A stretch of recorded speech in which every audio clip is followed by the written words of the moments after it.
Yesterday was the final day of this Major League Baseball season, regular season or postseason, that we will have more than 2 games on any single day. A quadruple header of playoff baseball with spots in a league championship series at stake. This is why we love the postseason. This is why we love October.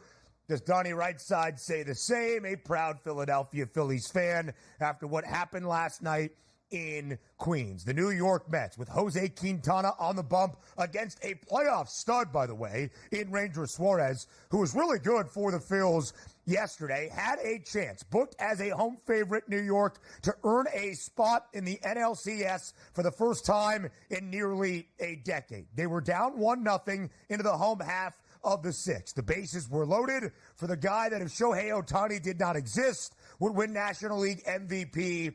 That's Francisco Lindor, the star of this Mets organization, the player they look to in those significant stages with the bases juice, delivers a grand slam in the home half of the 6th to put the Mets in front 4-1 and to send the Amazons into the National League Championship Series for the first time since 2015. A memory, DRS, for this Mets franchise that will live on forever.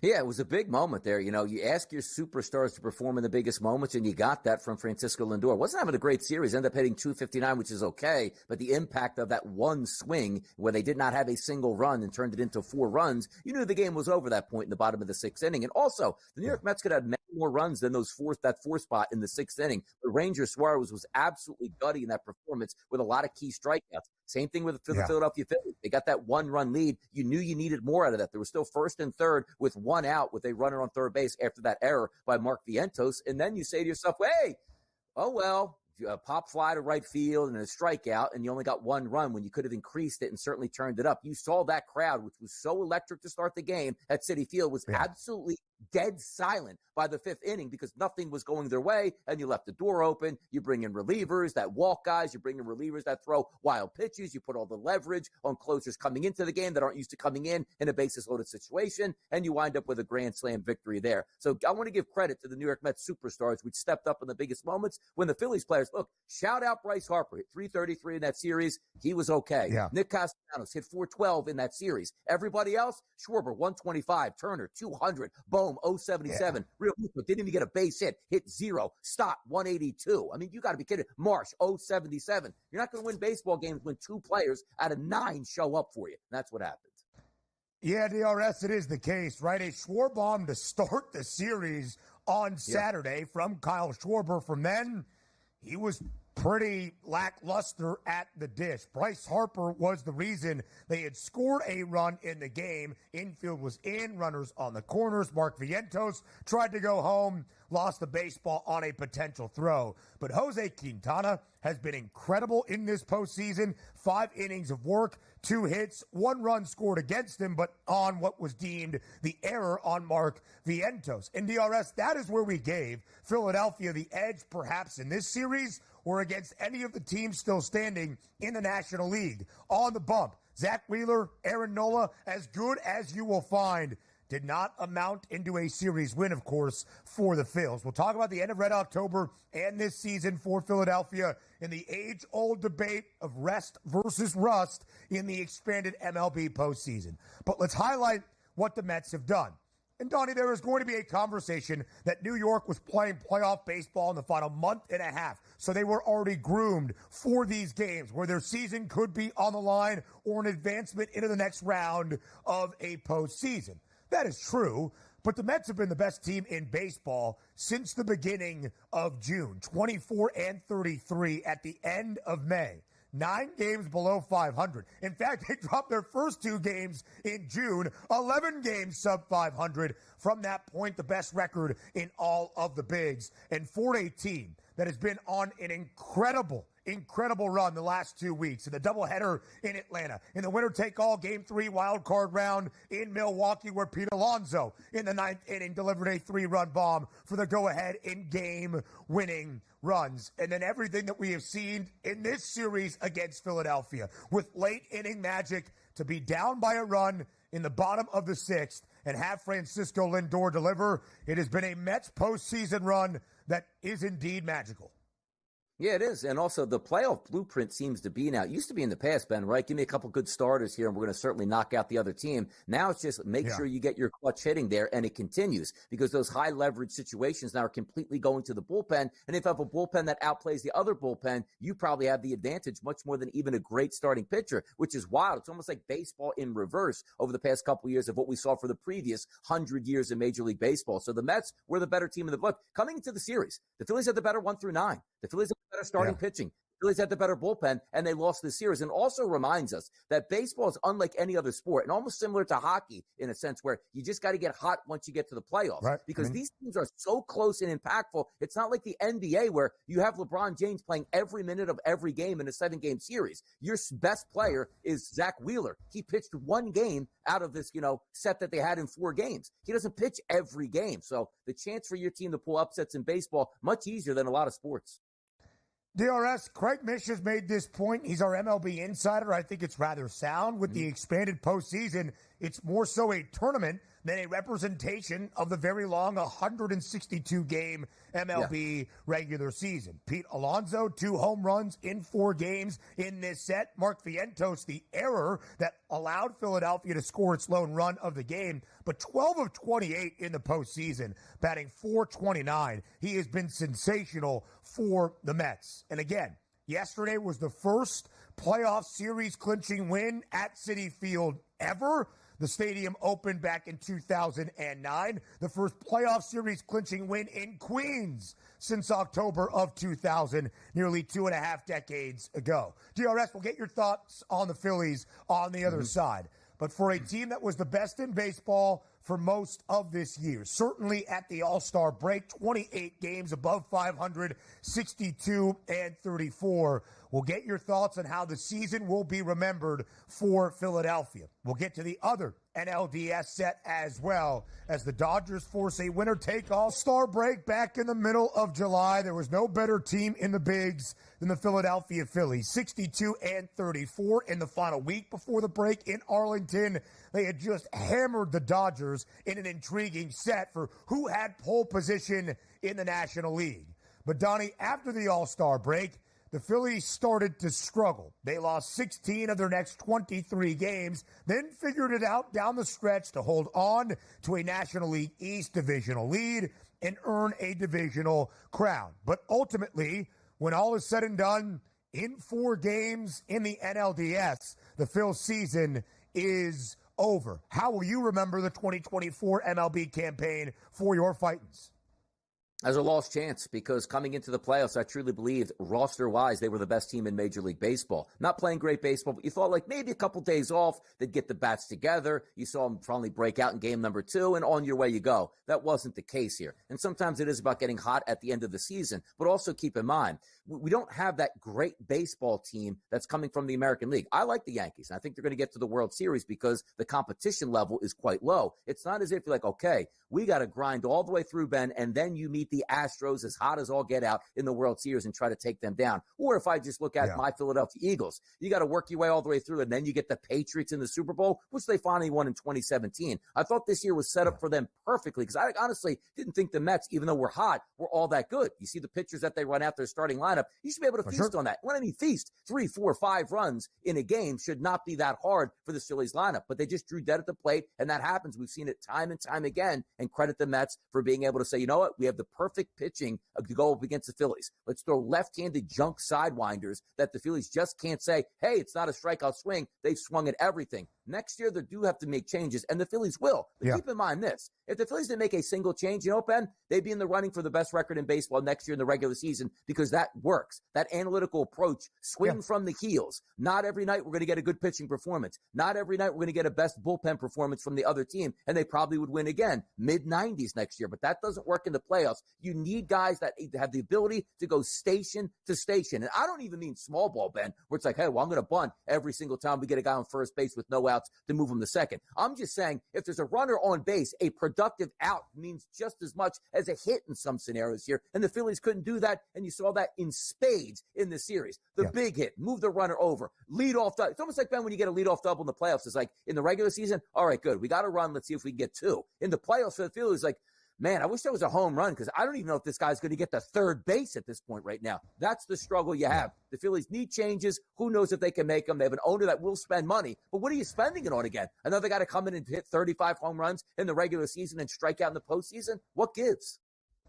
Better bullpen? I don't know, DRS. You do bring up a good point, though. It's not a surprise that when you lose a game in whatever sport, your offensive or scoring production is not nearly as high as in a win. But only 5 runs scored by the Phils in the 3 losses combined in the NLDS. Now let's get to the other division set around the National League. A heated rivalry in Southern California where the Padres hammered the Dodgers really early on in game number 3 and in game 2 all day long. The Dodgers returned the favor in game number 4. Dylan Cease, oh boy, what a bad division set against this Dodgers team. 5 innings of work. He started game 1. He started last night. 8 earned runs allowed in total. 3 given up last night. The Dodgers got on top early. Mookie Betts, a homer in the first. Shohei Ohtani, an early RBI. Another ribby out of Betts as well. And then Will Smith and Gavin Lux add on with a couple of 2-run shots. The Dodgers dominate to force a winner-take-all Game 5 back in L.A. tomorrow. 8-0 the victory in Game 4.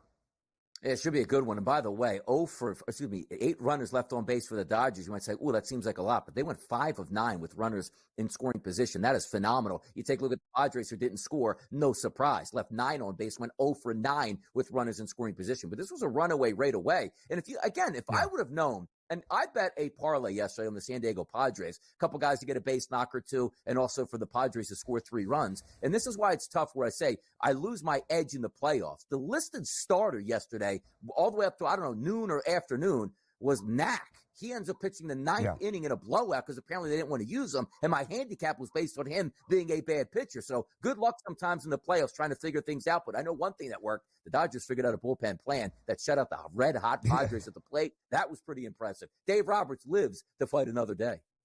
Yeah, he does. San Diego blanked where they had scored at least 5 runs in the opening 3 games of this series. Ryan Brazier gets the start for L.A. We'll show you the odds for Game 5 tomorrow night at the Ravine, and then go to the AL next. The Dodgers force a winner-take-all game number 5 tomorrow back in downtown Los Angeles against the San Diego Padres. 8 guys, DRS, for the richest team in baseball, although Shohei Ohtani's contract not exactly hammering the books of this current point for MLB. But they go with a bullpen game, and 8 guys get it done. Ryan Brazier gets the start, or at least the opener. Landon Knack closed it out for LA. 8-zip the victory. Mookie Betts has been sensational. Dylan Cease has not been great. Fernando Tatis Jr., who has been electric, 1 for 4 yesterday at the dish. So here we are. Winner take all Game 5 tomorrow. Here's the early look at the line. Of course, we will preview this game the entirety of our Friday show on TEL. The Dodgers open as a -144 favorite. It's now -142 on that money line. Yu Darvish has been tabbed the starter for San Diego, DRS. TBD as of right now for the Dodgers. Might it be 8 more guys on the bump for the Dodgers at the Ravine tomorrow night? Hey, it looks like it because, it's kind of – you can't do this in the regular season with bullpen because you just blow your bullpen out by the end of April. So you sort of stretch it out, and hopefully in the playoffs you have some good bullpen arms because you take a look at the Dodgers. Brazier comes in yesterday. He's got a 4.91 ERA in the playoffs, which is quite high. The rest of the, 1, 2, 3, 4, 5, 6, 7 players that came in, Ben, They haven't given up an earned run in this playoff series, which is absolutely incredible. It's like all hands on deck, pitching all the way through. Now, if you are going to look once again at game number 5, the Dodgers will be a favorite, as we stated, just because they're home. But also at the right time is you're looking at Yu Darvish on the mound. Can he give you 5 to 6 innings of quality baseball like he gave you already in the series? That's going to be key because I don't know how long you can just rely against a good baseball team like the Padres and say, we could just throw bullpen arms and hopefully we get away with it. Sooner or later, that's really going to catch up to you. You would think that the Dodgers are going to turn to Yoshi Yamamoto, who started game number 1 but got roughed up, allowed 5 earned in only 3 innings. We shall see by the time we reach tomorrow night back in downtown L.A. Now we go to Kansas City. First playoff game at Kauffman Stadium since a World Series run way back in 2015. And it was a good game between the Yankees and the Royals, despite the lack of excitement from the broadcast booth, but that's a different story for a different day. The Pinstripes were a road favorite in Kansas City, and I guess you could say the Yankees won. More so, Giancarlo Stanton gives the Yankees a 2-1 series advantage in the American League division set. The Pinstripes DRS recorded 4 base knocks as a team. Stanton had 3, including the decisive and game-winning solo home run in the top of the 8th. The Yankees take that 2-1 series advantage with a 3-2 win in Kansas City. They're supposed to be Kansas City. This is supposed to be a walk in the park for the Yankees. Like, you know me being an Eagles fan a couple years back, making that Super Bowl run. You have the bye week, then you come and play a bad Giants football team and erase them, and then you play in the NFC Championship game, and Brock Purdy gets injured in the first half of that game, and you cruise to a Super Bowl, which you end up losing here. That's what I feel like the Yankees are. You couldn't have asked them for a better scenario to play the Kansas City Royals and then possibly the Guardians and or the Detroit Tigers. This should be easy, and it hasn't been for them. And this is what playoff baseball is all about. You need guys to step up in the biggest spots. You would figure, like, okay, the Yankees aren't going to win this series if Judge has been terrible. Judge has been absolutely flat out terrible, and here they are with a chance to close out the series with their ace on the mound tonight. Sooner than later, you hope Judge wakes up, and when he does, you're still hoping that you're getting good performances out of Juan Soto in that lineup and Giancarlo Stanton that can sort of buoy you and say, all right, until we get everybody in line, we can beat these teams that are clearly just not as talented. That's a good win for the Yankees and good for Giancarlo Stanton, because one of those guys that's usually much maligned, like, well, what did you expect out of Stanton in a big spot? Of course he's going to strike out. Of course he's going to hit into a double play. He came through big time yesterday because Aaron Judge couldn't come through big time.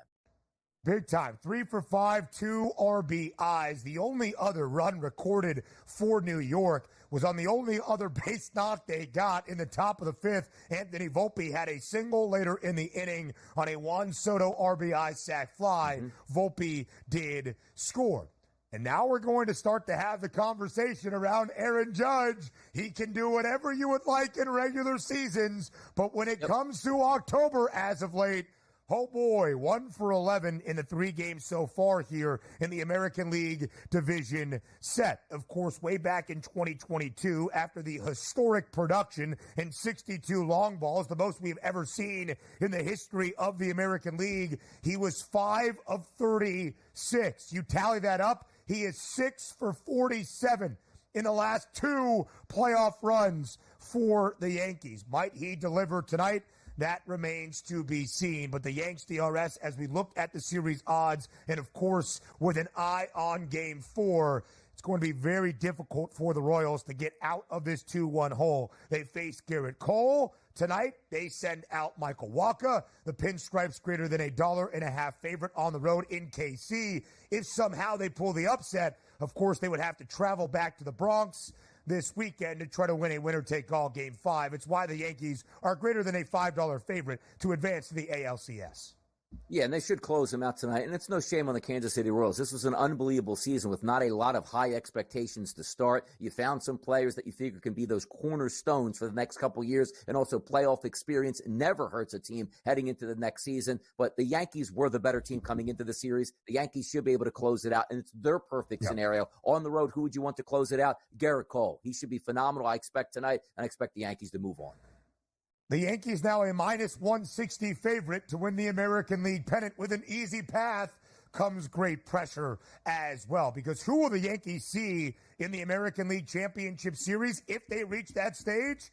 more than likely, it's the Detroit Tigers. These gritty Tides, man, they do not quit. In the first playoff game in the Motor City in a decade, the first playoff win at Comerica Park in 11 years, the Tigers and the 6 guys that threw on the bump yesterday post a 3-0 win against a Guardians offense that has stalled out in a big way. The runs produced yesterday by Riley Green, Matt Vierling, Spencer Torkelson finally getting on the stat sheet in the postseason, all recording an RBI. Detroit wins in front of the home crowd, 3-0 over Cleveland.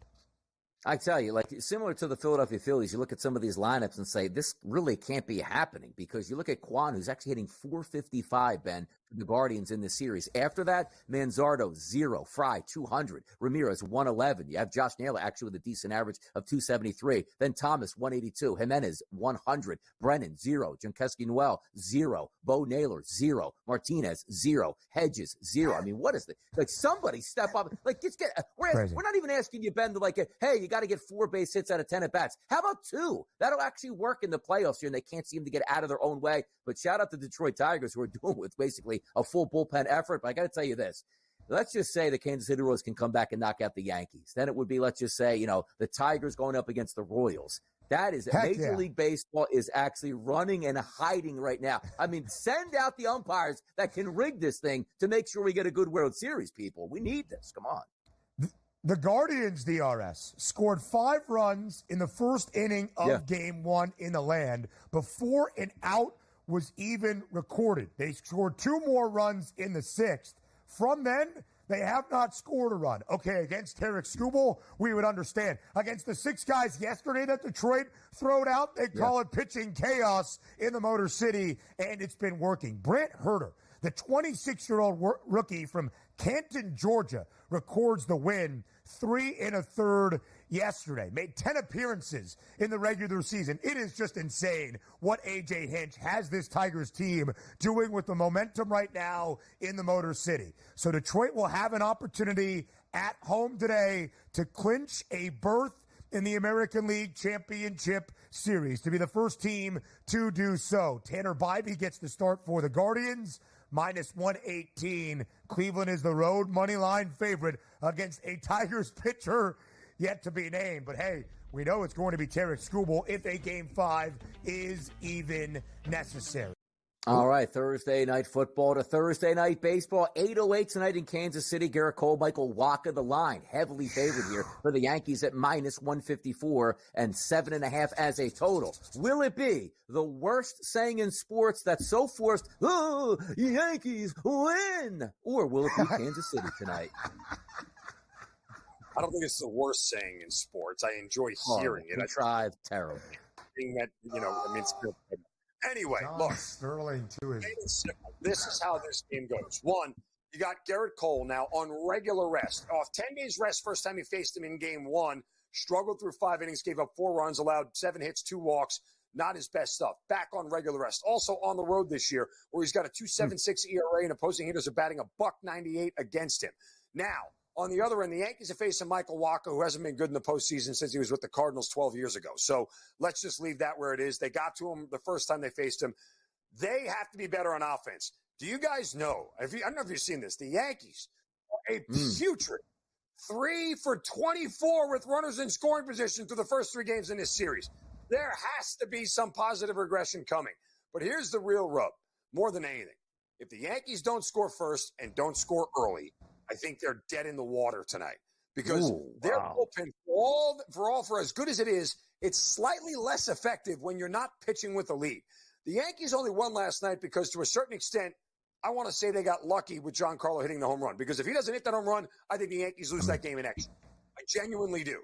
They have got to find a way to manufacture runs, and it becomes a more and more of an issue that I have exactly 1 less hit this postseason than Aaron Judge. So at some point in time, somebody in this lineup has to find a way to manufacture a run, and I think they do it tonight.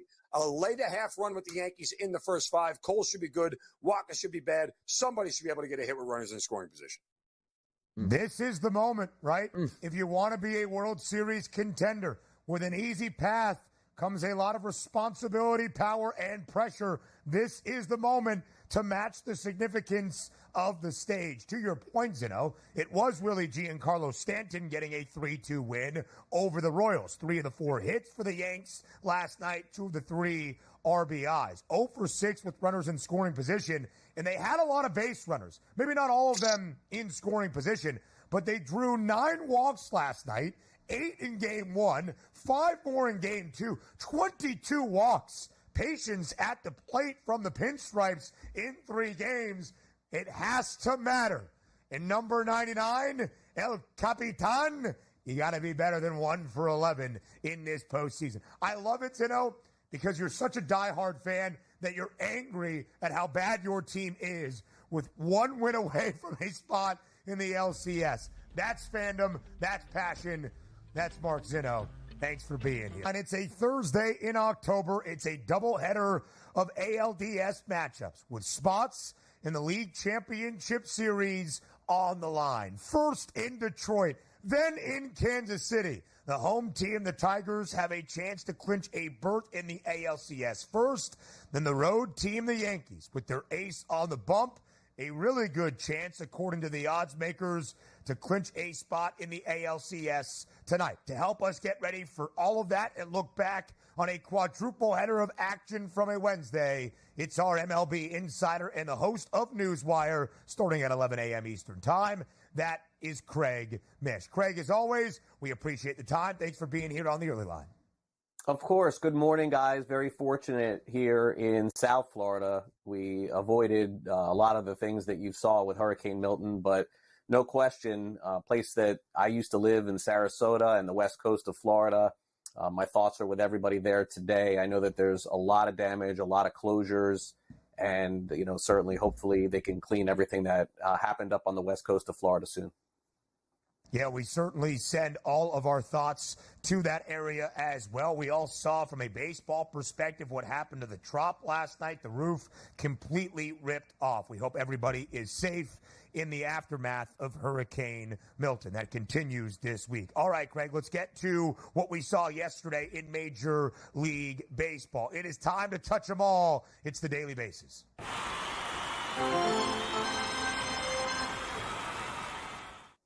The first spot claimed of 4 in a league championship series. Who else but the New York Mets, back into the NLCS for the first time in nearly a decade since 2015. A grand salami off the bat of Francisco Lindor in the home half of the 6th. It was the difference. It was a playoff memory forever for the Amazons last night. 4-1 win in Game 4 against Philadelphia. Craig, a lot has been made about this New York Mets team, off to a dismal start, 24-33 at the end of May. But since the start of June, no better team in the bigs.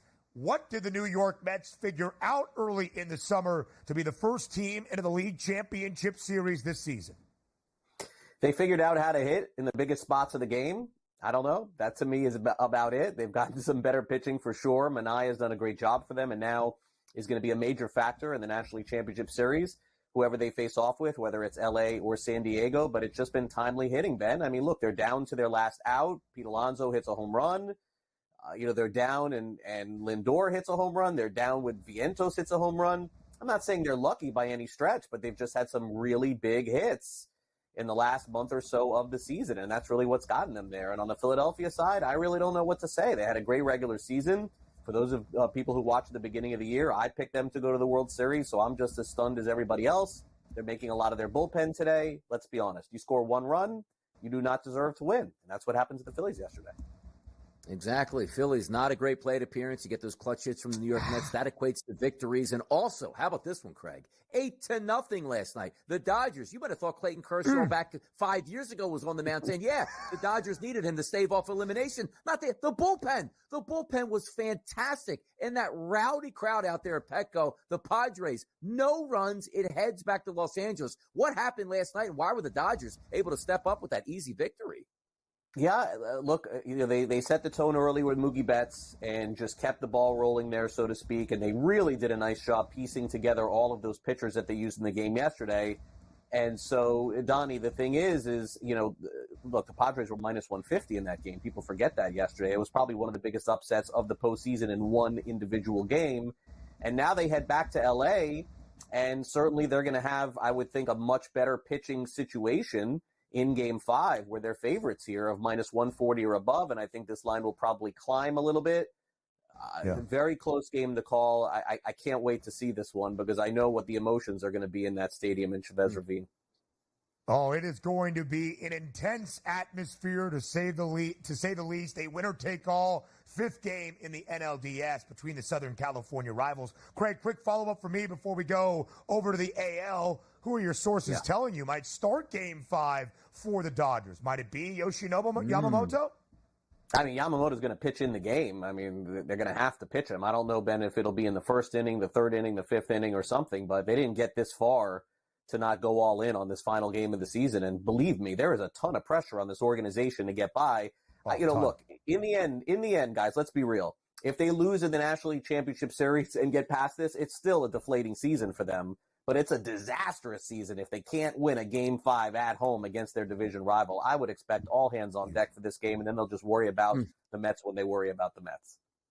It would be a devastating loss, Craig, to the Padres, who would bounce the Dodgers in the NLDS for a second time in the last 3 years. 3 consecutive exits in the division series for the Dodgers. If they lose tomorrow night, they are the home favorites, of course. Speaking of pitching advantages, this is what you want if you're the Yankees. Garrett Cole on the bump as a greater than $1.50 favorite, albeit on the road, to earn a spot in the American League Championship Series. Will the Pinstripes punch their ticket with Cole on the mound tonight? They may, but there's no way I'm laying this kind of juice with the Yankees in any game right now in the postseason. I think this is going to be a really close game right down to the wire. I mean, you tell me that this game can't be 2-2 in the 7th inning and Cole comes out of the game, and then who knows what the bleep happens at that point. So I'll ride the under here at 7.5. I think that, again, you'll see a lot of pitching changes, a lot of matchup-based issues, I think, going on. And look, the Yankees have barely outplayed the Royals in the series, by one run. I think this is going right down to the end. Anybody's ball game here, I think, tonight. But, obviously the pressure is going to be all on the Yankees the next 2 games. If they don't win this one tonight and have to go back to Yankee Stadium, tough scene. First up in the Motor City, though, the Tigers, the first chance to earn a spot in the ALCS. However, the Guardians and Tanner Bybee, a road favorite tonight in the Motor City. Craig, will we see Game 5 back in the land, or is Detroit onto the ALCS? I think Cleveland wins today. I do think we see a Game 5. Yes, I do. I think so. These series have been close. At some point, Cleveland's going to hit. I think it probably is today. And then it's Scooble Game 5. Should be fun. And then it's Scooble Game 5 in Cleveland, where the Tigers were a road favorite earlier this week. Craig Mish, we appreciate it. Thank you for your time. More around baseball next. It all comes down to this, a doubleheader of American League playoff action today in October. 2 spots at stake in the American League Championship Series. First in Detroit.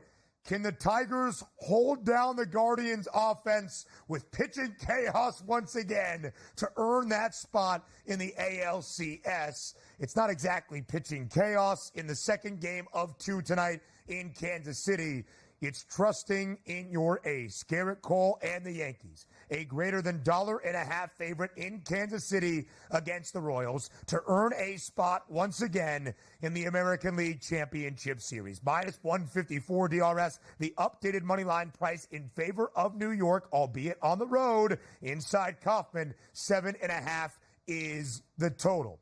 Is it correct? Is the natural thought the ace Garrett Cole is there? It's too much for KC to handle, and the Yankees are going to be in the American League Championship Series when the night is through.